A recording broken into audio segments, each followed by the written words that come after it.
आज का जो हमारा टॉपिक है वो है हट्ट प्रतिपिका के अकॉर्डिंग आसन। आसन कौन से चैप्टर में बताए गए हैं? फर्स्ट चैप्टर में आसन बताए गए हैं। कितने आसन बताए गए हैं? 15 आसन बताए गए हैं। पहला आसन कौन सा है? स्वस्तिकासन, गोमुखासन, वीरासन, कुर्मासन, कुकुटासन, उत्तान कुर्मासन, धनुरासन, मत्स्येंद्रासन, पश्चिमोत्तानासन, मयूरासन। शवासन, सिद्ध आसन, पद्मासन, सिंहासन, भद्रासन। ये हमारे 15 आसन बताए गए हैं। हम इन लास्ट के जो 4 बताए गए हमारे सिद्धासन को S, पद्मासन को P, सिंहासन को S, भद्रासन को B, तो हम इसको SP और SB से याद रख सकते हैं। SP SB। आसन का बेनिफिट क्या बताया गया है? ये हमारा बेनिफिट क्या बताया गया है? आसन से क्या क्या आती है? स्थिरता, आरोग्यता एंड लघुता। ये हमारा आसन का बेनिफिट बताया गया है। आसन का क्या लाभ बताया गया है? स्थिरता, आरोग्यता, लघुता।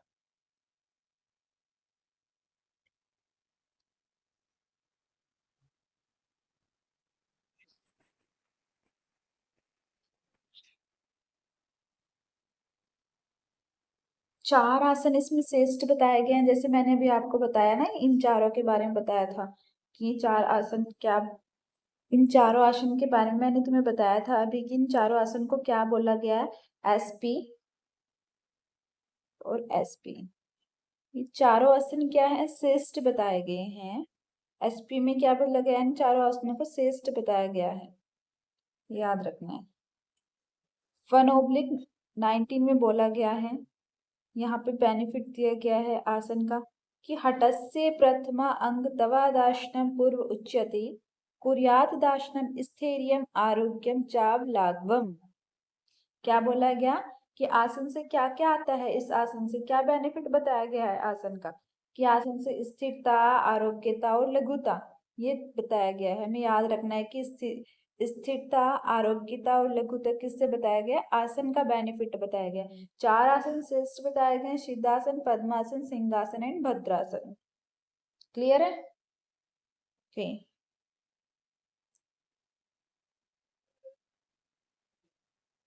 जो हमारे स्टार्टिंग के 7 आसन बताए गए हैं, क्या जो स्टार्टिंग के हमारे 7 आसन बताए गए हैं उसमें कोई भी बेनिफिट नहीं बताया गया है, और जो लास्ट के 8 आसन बताए गए हैं उसमें बेनिफिट बताया गया है। तो स्टार्टिंग के जो 7 हैं उनका कोई भी बेनिफिट नहीं बताया गया है, और लास्ट के जो 8 है उसमें बेनिफिट बताया गया है। 8 नंबर का कहाँ से स्टार्ट होता है? मत्स्येंद्र आसन से। जो स्टार्टिंग के 7 हैं सिर्फ उसमें क्या बताई गई है? विधि बताई गई है कि कैसे कौन सा आसन करना है। क्लियर है? अब आगे हम पढ़ते हैं कि जो हमारा मत्स्येंद्र आसन है, मत्स्येंद्र आसन के बारे में क्या बोला गया है? हट प्रतिपिका में क्या क्या आसन बोला गया है मत्स्येंद्र आसन के बारे में? क्या क्या बोला गया है? सब सबसे इम्पोर्टेंट हमारे लिए पता क्या है? हमें देखना चाहिए कि क्या सूत्र में मेंशन है। सूत्र is the most important. Hindi तो तुम्हें याद हो जाएगी, हिंदी सब याद कर लेते हैं। हमें देखना है कि सूत्र में क्या दिया गया है। याद रखना है कि क्या बताया गया है मत्स्येंद्र आसन का।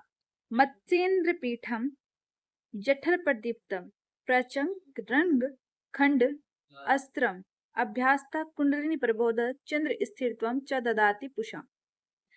क्लियर? जो ये वर्ड आया है ना इसमें, प्रचंड, खंड,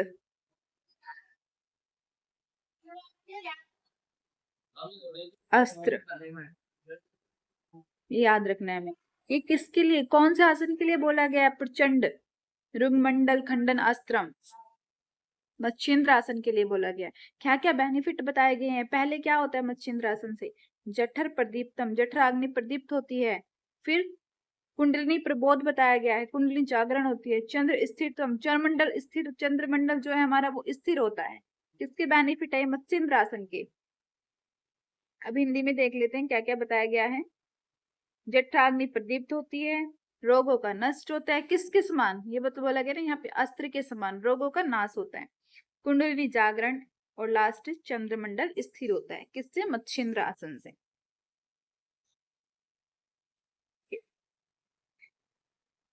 आगे बताया गया है पश्चिमोत्तानासन।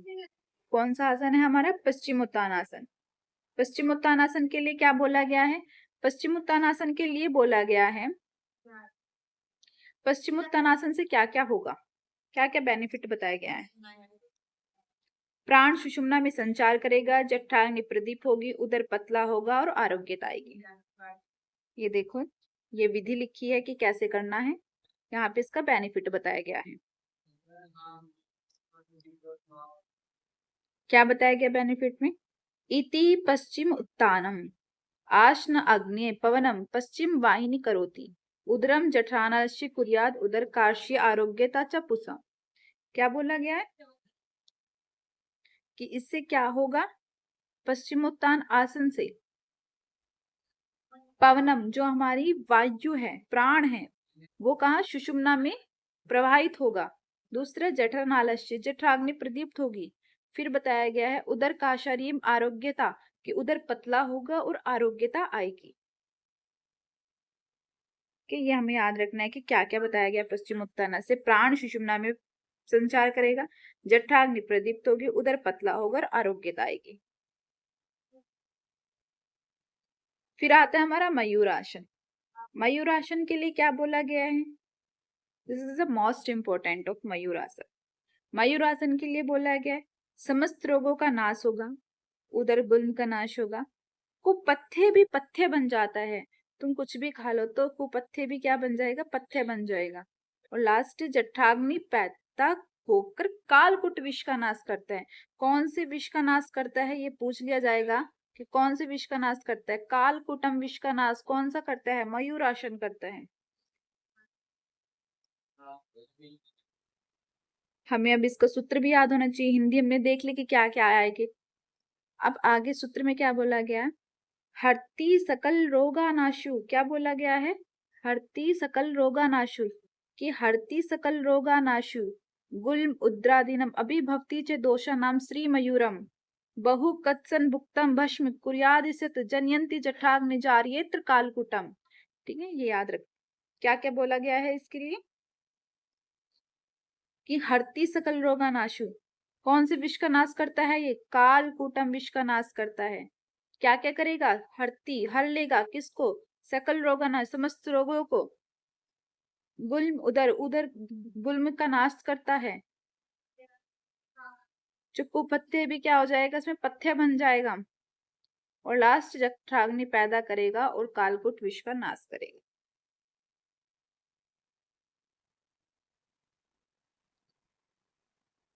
यहाँ पे मैंने चारों लिख दिए कि इन तीनों आसनों में और लास्ट शवासन में क्या क्या बेनिफिट बताया गया, सबका मैंने कंबाइन करके लिख दिया।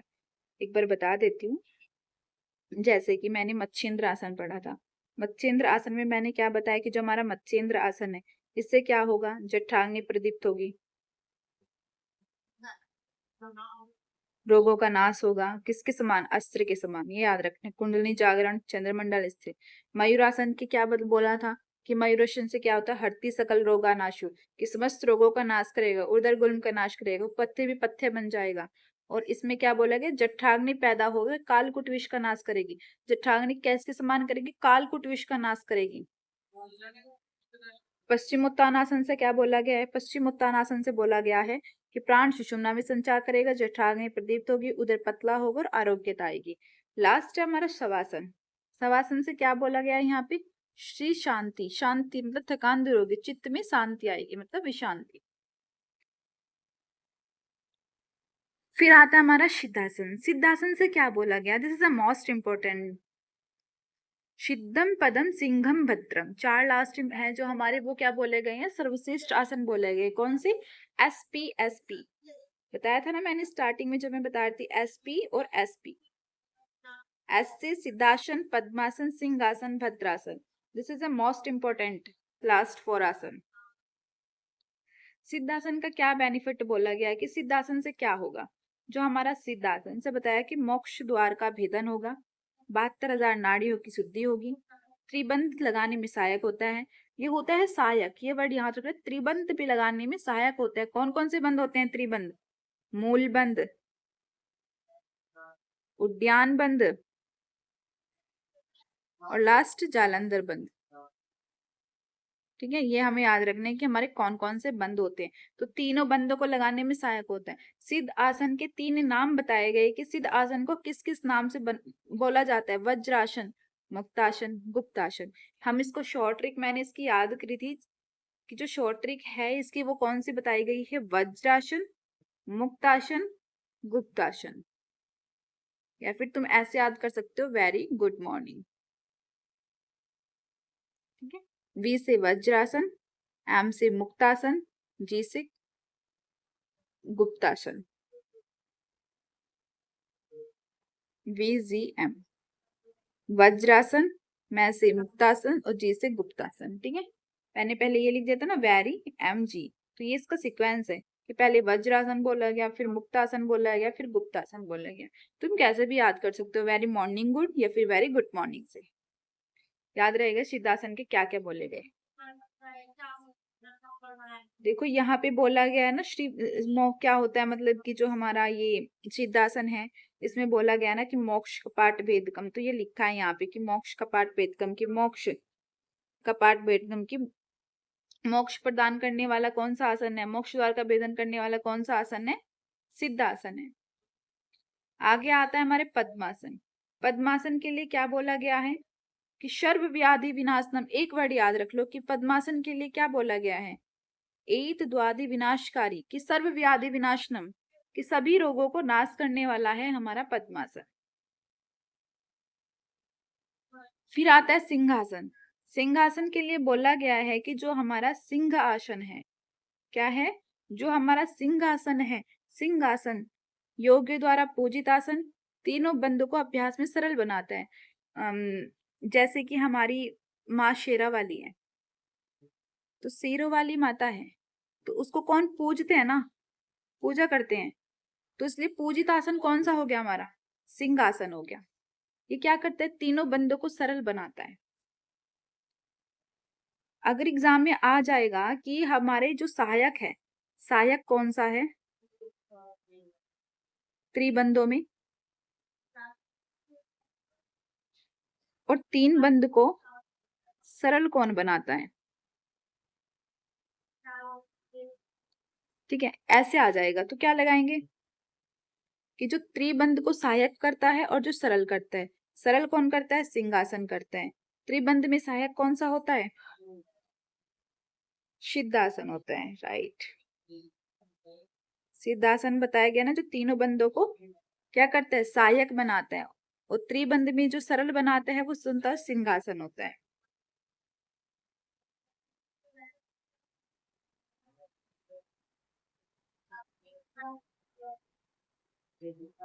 जैसे अभी सिद्धासन का पढ़ा हमने, मोक्ष द्वार का भेदन करता है, 72 जाननाड़ियों की शुद्ध करता है, त्रिबंध में सहायक होता है।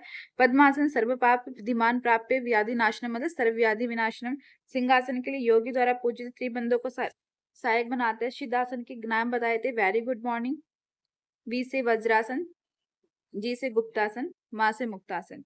भद्रासन को हम क्या बोलते हैं, गोरक्षासन भी बोलते हैं। भद्रासन के लिए क्या बोला गया है कि जो भद्रासन है, जो भद्रासन है हमारा, उसको क्या बोला गया है, गोरक्षासन।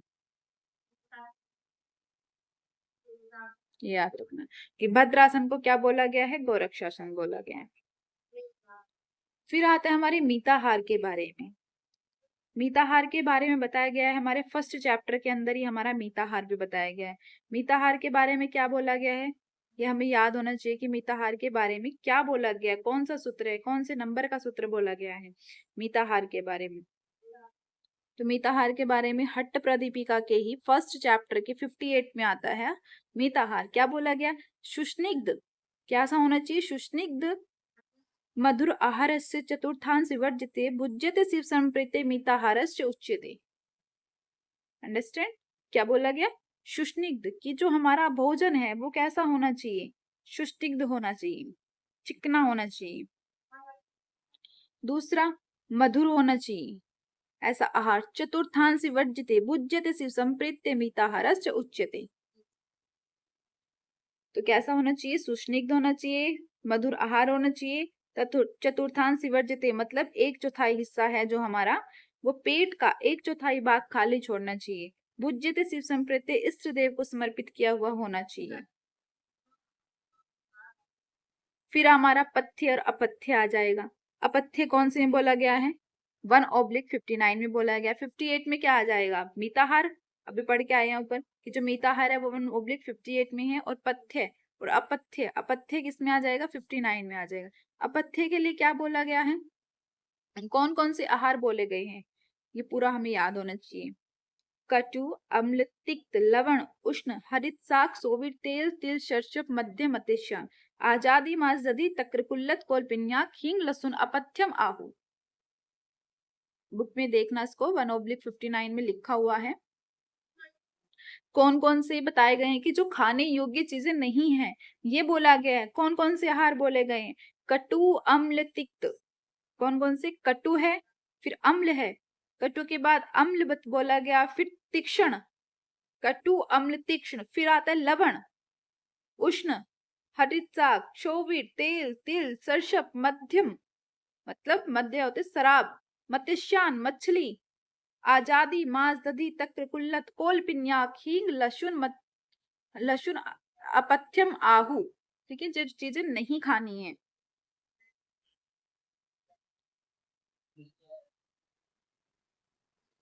हिंदी में देख लीजिएगा क्या क्या बोला गया है। कटु, अम्ल, लवण, अति उष्ण, हरिशाक, शोभित, तेल, तिल, सरसप, मध्यम, मत्स्यान, आजादी, दधी, तक्र, कुल्लत, कोल, पिन्याक, हींग, लहसुन।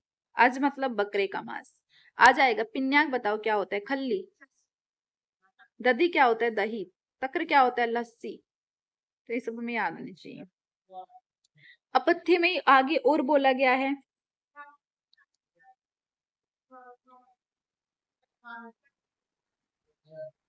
कि फिर से गर्म किया गया भोजन। क्या नहीं खाना है हमें?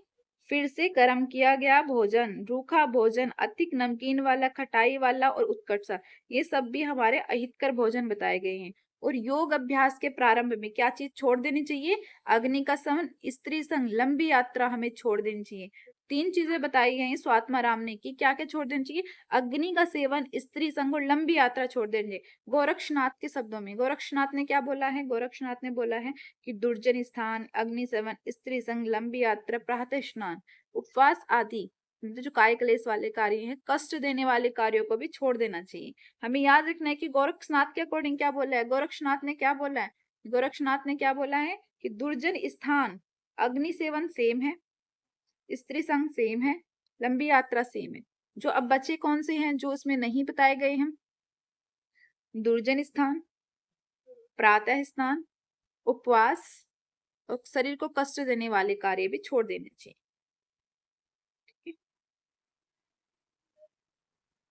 आगे बताया गया फिर पथ्य। अभी हमने मिताहार के बारे में पढ़ा। मिताहार कौन सी? ये मोस्ट इंपोर्टेंट है कि कौन से सूत्र में कौन सी चीज दी गई है। मिताहार का पूछ लेगा कि मिताहार का बताओ किस में दिया गया है। मिताहार 1/58। ओके, 59 में क्या दिया गया है? अपथ्यहार। ये भी याद रखना है कि अपथ्य किस में दिया गया है? 59 में। फिर 62 में क्या दिया गया है? पथ्य दिया गया है, ये याद रखना है। पथ्य कौन कौन से होते हैं? गोधूमशाली यव षष्टिक, क्या क्या? गोधूमशाली यव षष्टिक, शोभा नाम, क्षीर, आज्य, खंड, निर्णित, सीता, मधुनी, शुंठी, पटोल, फल्क आदि, पंचसाक, मूंग, दिव्य, मृदंग, यमिंद्र पथ्यम। ये किस में दिया गया है? 62 में। ठीक है, ये याद रखना कि 1/62 में दिया गया है।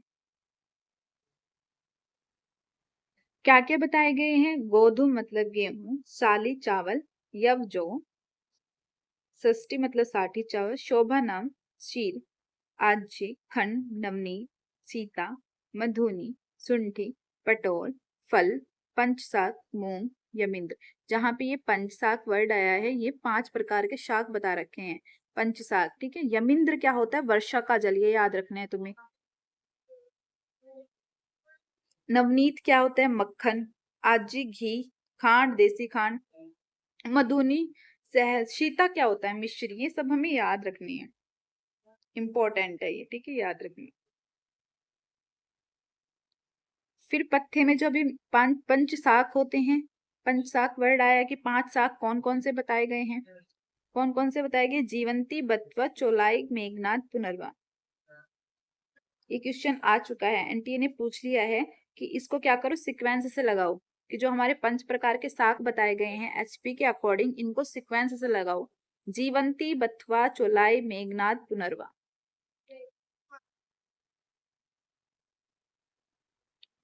योगियों के लिए उपयुक्त भोजन बताया गया है कि क्या क्या खाना चाहिए उन्हें। अभी जैसे ऊपर बताया गया अपत्य के बाद जो खाना नहीं चाहिए वो बताया था, यहाँ पे बोला गया है कि योगियों के लिए जो उपयुक्त भोजन है, पुष्टिकारक, सुमधुरम, स्निग्ध, धातु प्रपोषण, मनोबल, जो मन को अच्छा लगे, ये सारे हमें खाने चाहिए। सूत्र में मेंशन क्या किया गया 63 में कि पुष्टम समुद्रम स्निग्ध गव्यम धातु प्रपोषणम मनोभिलस्तम योग्यम योगी भोजनम आचरित, कि पुष्ट, मधुर, स्निग्ध, गव्यम, धातु प्रपोषणम, मनोभिलषी, जो मन को अच्छा लगे ऐसा योगी को आहार करना चाहिए। फिर हमारे यम बताए गए हैं, यम नियम भी हमारे हठ प्रतिपिक में बोले गए हैं। जो हमारी हिंदी वाली बुक्स आती है उसमें फुट नोट में दिया गया है, जो इंग्लिश वाली बुक आती है उसमें हमारे 1/70 में दिया गया है, हमें ये चीज याद रखनी है। जो हमारी इंग्लिश वाली बुक आती है उसमें कहाँ पे दिया गया है, 1/70 में दिया गया, और हिंदी वाली बुक में दिया गया है फुट नोट में। देखा होगा आपने, जब लिखने के बाद जो फुट नोट होता है बुक में दे रखा होगा, जो होता है फुट नोट। यम क्या क्या बोले गए हैं? अहिंसा, सत्य, अस्ते, ब्रह्मचर्य, क्षमा, धृति, दया, आर्ज, मिताहार, सोच, चा एव यमा दशा। अहिंसा, सत्य, अस्ते, ब्रह्मचर्य, क्षमा, धृति, दया, आर्ज, मिताहार, सोच। सीक्वेंस याद रखना, इसमें सीक्वेंस क्या बोला गया है हट्ट प्रदीपिका में?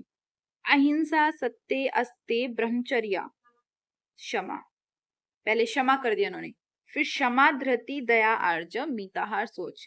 जो हमारे 5 से लेके जो हमारे 8 तक हैं, इनके अंदर ही खेल खेला जाता है, 5 से लेके 8 तक। इन चारों को ही चेंज किया जा रहा है हर जगह। वशिष्ठ संहिता में इनका चेंज कर दिया जाएगा सीक्वेंस, हठ प्रदीपिका में इनका चेंज कर जाएगा, जहां पे भी ये बताए गए ना तो इनका चेंज किया गया है। तो आप ध्यान से देखना कि इनको कहाँ कहाँ चेंज किया गया, कहाँ पे क्या बताया गया है। तो इन चारों के साथ ही खेला जा रहा है।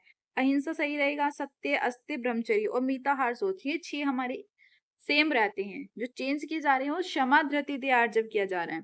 तो हठ प्रदीपिका में पहले क्या किया, क्षमा किया, फिर धृति, फिर दया, आर्जव। नियम बताए गए हैं ऐसे ही हमारे। नियम कितने बताए गए हैं? नियम भी 10 बताए गए हैं। कौन कौन से नियम बताए गए हैं? तप, संतोष, आस्तिक्यम, दान, ईश्वर पूजनम, सिद्धांत, ही, मति, जप और हुतम। यहाँ पे इस सूत्र में तप भी है और जप भी है, इसको हम जप ही पढ़ेंगे, ठीक है, तप तो ऊपर थोड़ा ही ना आएगा। आगे बढ़ते हैं। श्रेष्ठता का कर्म बताया गया है कि किसमें कौन श्रेष्ठ है। यमों में श्रेष्ठ मिताहार, नियम में श्रेष्ठ बताया गया है अहिंसा, आसन में सर्वश्रेष्ठ बोला गया सिद्ध आसन, कुंभक में केवली, मुद्रा में बोला गया है खेचरी मुद्रा, और लय में बोला गया है ना। ये हमें याद रखनी है, बहुत ज्यादा इंपॉर्टेंट है कि यम में मिताहार है, नियम में क्या बोला गया, अहिंसा बोला गया, आसन में सिद्ध आसन, कुंभक में केवली, मुद्रा में खेचरी, लय में नाद, यम में मिताहार और अहिंसा, नियम में अहिंसा।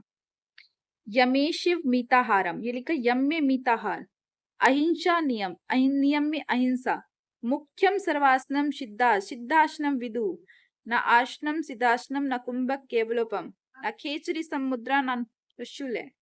कि यम में मिताहार बता दिया गया, नियम में अहिंसा, आसन में सिद्धासन, कुंभक में केवली, मुद्रा में खेचरी, लय में नाथ। दोबारा बता दूं कि यम में मिताहार, नियम में अहिंसा, आसन में सिद्धासन, कुंभक में केवली, मुद्रा में खेचरी और लय में नाथ। ये क्या बोले गए हैं, सर्वश्रेष्ठ बोले गए हैं। पूछ लिया जाएगा कुंभक में सर्वश्रेष्ठ कौन सा कुंभक है, तो केवली। नियम में सर्वश्रेष्ठ क्या है, अहिंसा। लय में सर्वश्रेष्ठ क्या है, नाथ। आसन में सर्वश्रेष्ठ क्या है? सिद्धासन। यम में सर्वश्रेष्ठ क्या है? मिताहार। मुद्रा में सर्वश्रेष्ठ क्या है? खेचरी। ऐसे करके क्वेश्चन आते हैं। हमारा फर्स्ट चैप्टर कंप्लीट हो गया। यहां तक किसी को कोई भी डाउट हो पूछ लीजिएगा, फिर मैं एक बार रिवीजन करा देती हूँ कि क्या क्या हमने पढ़ा है अभी। ओके